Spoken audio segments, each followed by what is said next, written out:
Hello and welcome to Investment Trains, brought to you courtesy of the Zambia Development Agency and ZNBC. Well, I'm your host. My name is Hezron Ngosa.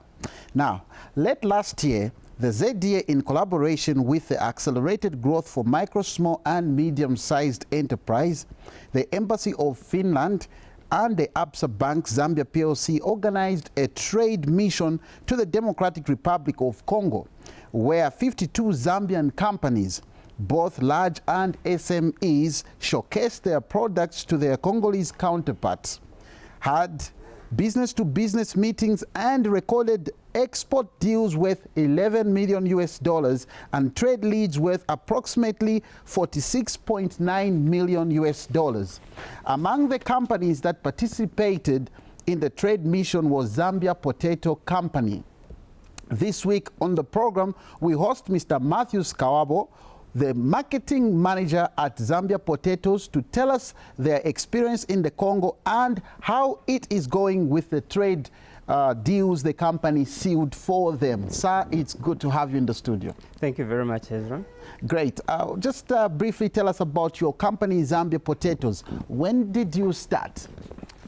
Zambian Potato Company is a Zambian-owned business in the manufacturing sector, which was established in 2019, and its core business is production of frozen potato chips. Beautiful. Maybe you can just take us through the process. Frozen potato chips, it's not something that is common in Zambia. What necessitated you coming up with this facility? Frozen potato chips is very common in Zambia, except it was not done in Zambia. We all consume frozen chips in different forms. But Zambia in the early days used to import almost everything that was in frozen chips that are used in the restaurants, takeaways and hotels, including homes. So the demand for frozen chips was at a level that it attracted investment in that area for Zambians, where the owners of the business looked at that opportunity and decided to invest in a facility that will transform potatoes into frozen chips. By the way, our business owners are businessmen that are involved in the agro sector in the production of potatoes, which Zambia also used to import for a very long time, until that initiative was made by the businessmen, Zambian investors, to invest in potatoes. When we made sure that Zambia is self-sufficient on potatoes, an opportunity came to say, if we can produce potatoes in these volumes and quantities, why don't we now do value addition and produce a product out of it? So that's how come this investment was brought about. This is excellent because well, I was opportune to visit your facility, and what I saw was just something that wowed me, and I was very excited to be seeing such a factory in Zambia. With of course help of pictures which the viewers will be accorded to see. Just explain to us the stages that take place in the process of processing the chips. I'll just make it very simple and brief, because the process can be complicated. It needs someone who's more technical to explain it. But for the sake of of us here, I'll just give you a brief split of how production takes place. So we first of all start with receiving potatoes, actual potatoes, from our partner Buyabamba, which come in roasted. We've got a facility that can keep up to 600 tons into our chilled facility, as we cannot receive at the same time use everything in production.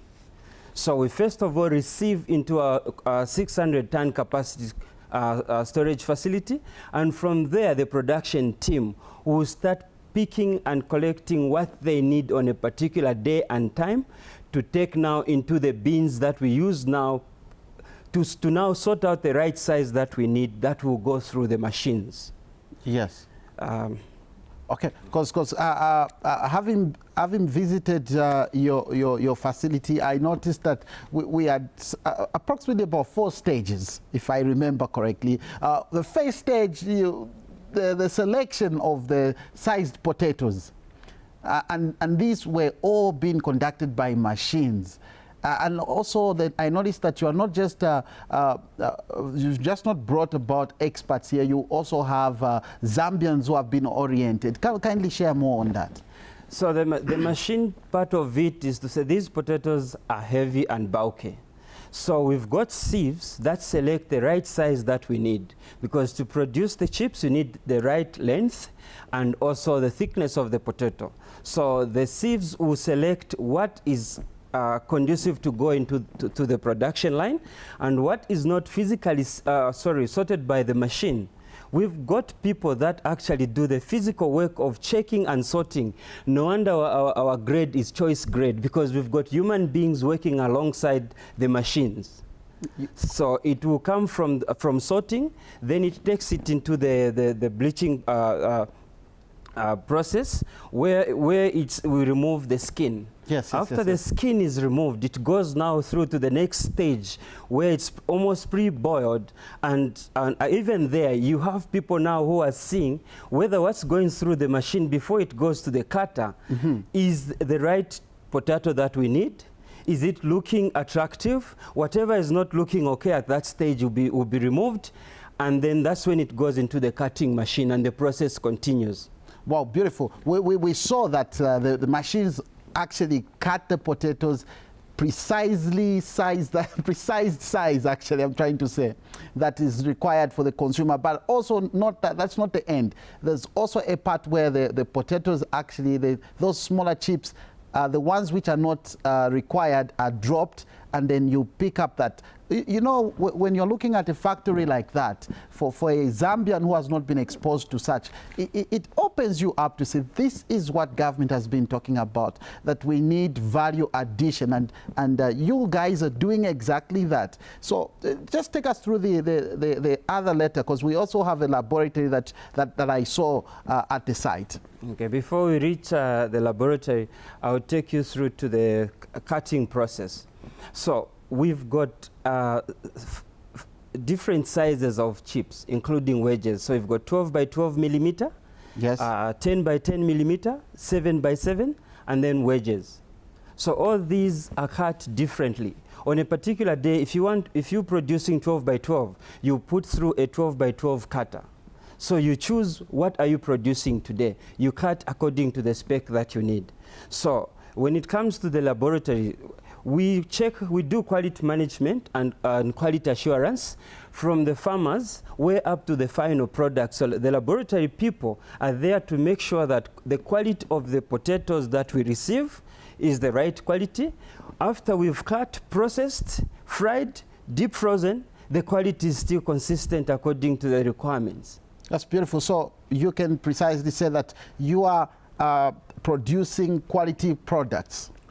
Our frozen chips are choice grade, and they've passed quality standards for local consumption and export. So are you just supplying Lusaka, or you have also opened up your doors to the outside borders? Because I know you'll soon be talking to us about the trade fair that you had through ZDA facilitation. Our frozen chips have reached almost all parts of the country, and we've crossed the borders. And to be specific, we've started with the Democratic Republic of Congo. So we've done export, and most of the parts of the country in Zambia have tested our frozen chips. So how many employees did you start with? Because I visited your site, so I found it busy. It's not just machine operated, it's also got human beings who are managing the processes. How many employees are we looking at in terms of numbers since you started? Okay, I'll start with the capacity before I talk about employees. We've got the capacity to produce 1,600 metric tons on a month, and we've started with 400 tons per month. So with that, we've employed between 170 to 200 employees full-time employees. Yeah, that's beautiful. So how did you get to know about the Zambia Development Agency, and what kind of support has your company received or benefited? It was through the process of working on compliance with government agencies that I visited the Ministry of Commerce and Trade, that I was highlighted to say, are you aware that there's an exhibition going, there's a trade mission to go to the DRC being done by the ZDA. And I was asked to go and meet people at the ZDA. So when I reached the ZDA, after a discussion with senior management, they invited us to be on board on the companies that were going to the DRC. So although it was within a short period of time, because we want to be almost everywhere, we took advantage of that, and that's how we were part of the mission that went to the DRC. How would you describe your interaction with your counterparts in or the Congo market? How would you describe it? Was it beneficial? Is it something building up? Very beneficial. Because with our capacity that we've started production with, we've started with 25% of our capacity, but the country is not yet taking that. So as we are looking for market and make sure that whatever we produced is taken on a monthly basis by local consumers, we've found that still we have not, as we have not yet reached those levels, we went into the DRC where we found very good opportunities. We had business leads before we left the DRC, and the place has got high potential and opportunities for us. Beautiful. Let's talk about the deals. I'm aware that you did clinch a wonderful deal. Maybe you can just tell us about the deals that you clinched while it's during the fair in Congo. You mentioned B2B, business-to-business meetings. The Zambia Development Agency organized for us to meet businessmen in the Republic of Congo, who included restaurant owners, retailers, distributors, importers.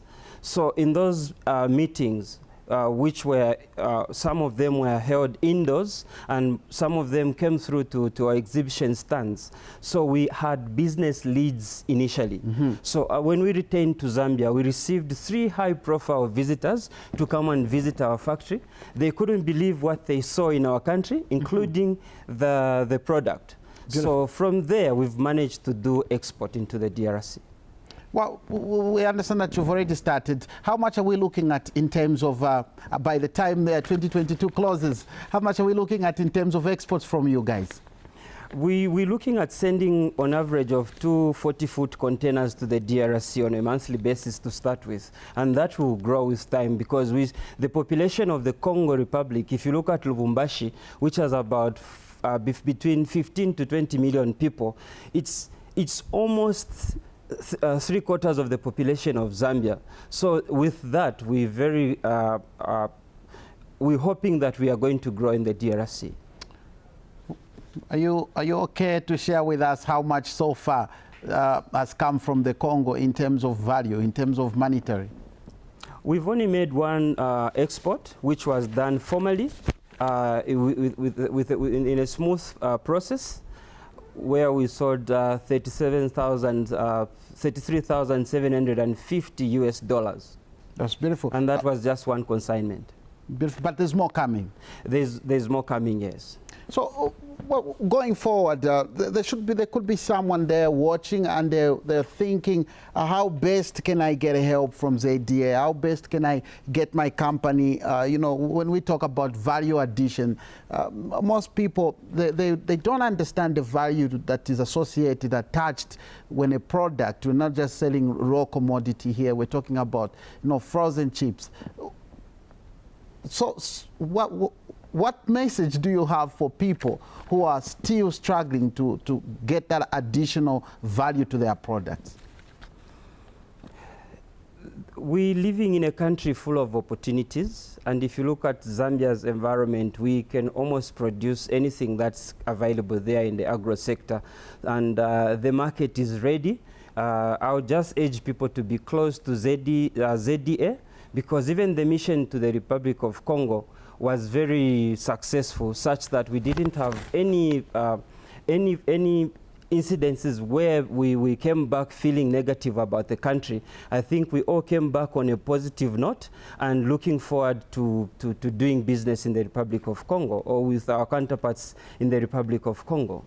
Well, beautiful. I'd like to just say thank you so much, Matthew, for finding time to be here.